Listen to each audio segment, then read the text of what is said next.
Since US and Canada are main players in the western part of the world, US we will deal a little later.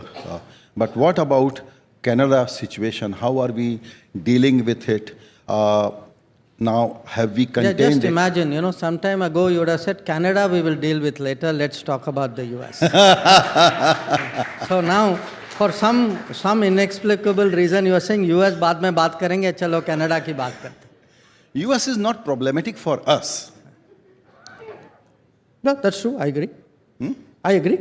Yeah. US is not problematic for us. But Canada is, even though it's a lightweight. Unfortunately, I agree there also. But such a wonderful people-to-people relationship, and now it is a struggling economy and whatever. But why Trudeau will be doing this? I think, that's a question you need to have Trudeau here, not Jaishankar, to answer. I can only speculate.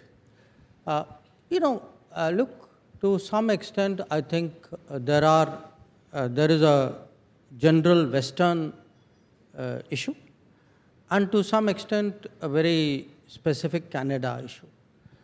I think the Western issue has been, after all, let's be frank, the world order after 1945 was heavily Western. I mean, it was before 45 also in an imperial colonial sense. And after 1990s, it was again very, very Western.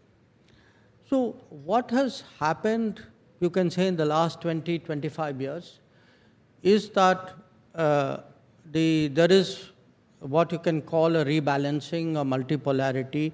Many non-Western countries have a bigger share, a bigger contribution, a bigger role, if you would, and a bigger influence which will naturally come. So the equations, in a way, between the West and the non-West, I think is changing. And it's not easy to adjust to that.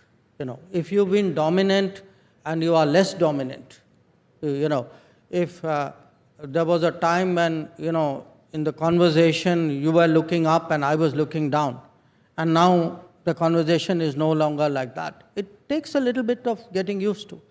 So I would say, in a broad way, on multiple subjects, today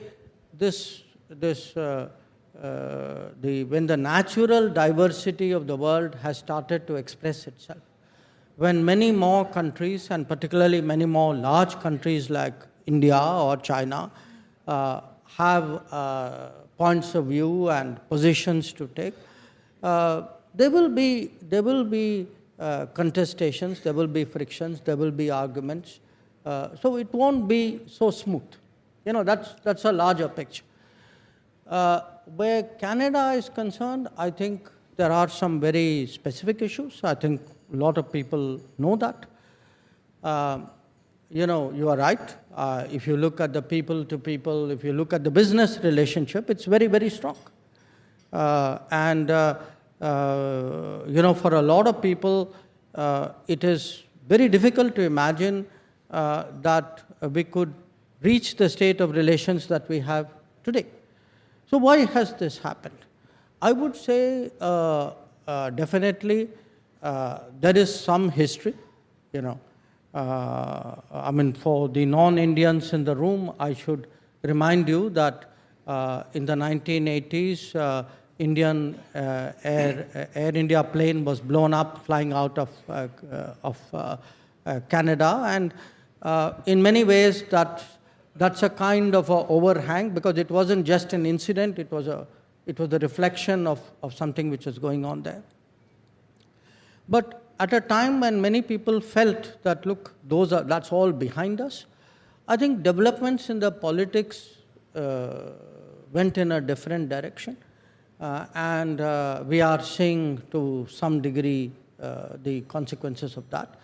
So again, I give you the first observation that, the broad attitude versus the specific. And I'll give you 2-3 examples of it. Canada has just they asked us to subject our High Commissioner to a police inquiry, you can say, and we chose to withdraw the High Commissioner and diplomats. Now, look at it. They seem to have a problem if Indian diplomats are even trying to make efforts to find out what is happening in Canada on matters which directly pertain to their welfare and security. But look what happens in India. Canadian diplomats have no problem going around collecting information on our military, on our police, profiling people, targeting people to be stopped in Canada. So apparently, the license that they give themselves is totally different from the kind of restrictions that they impose on diplomats in Canada. Or even take the press. I'm at a press event. Now, when we tell them, saying, look, you have people openly threatening leaders of India, diplomats of India. Sometimes the threat is not just verbal, it's physical.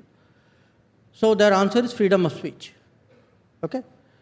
Now, when Indian journalists make social media comments, if you threaten the Indian High Commissioner, he is supposed to accept it as freedom of speech.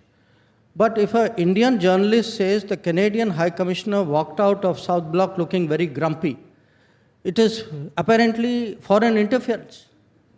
Now, how, look at the, this is not even, double standards is a very mild word for it. So, look, there is this thing that we will do it differently at home, we will do it differently abroad, we will do it our way, but that doesn't apply to you. So I think these are the larger, I would say, adjustments which have to happen in this changing world.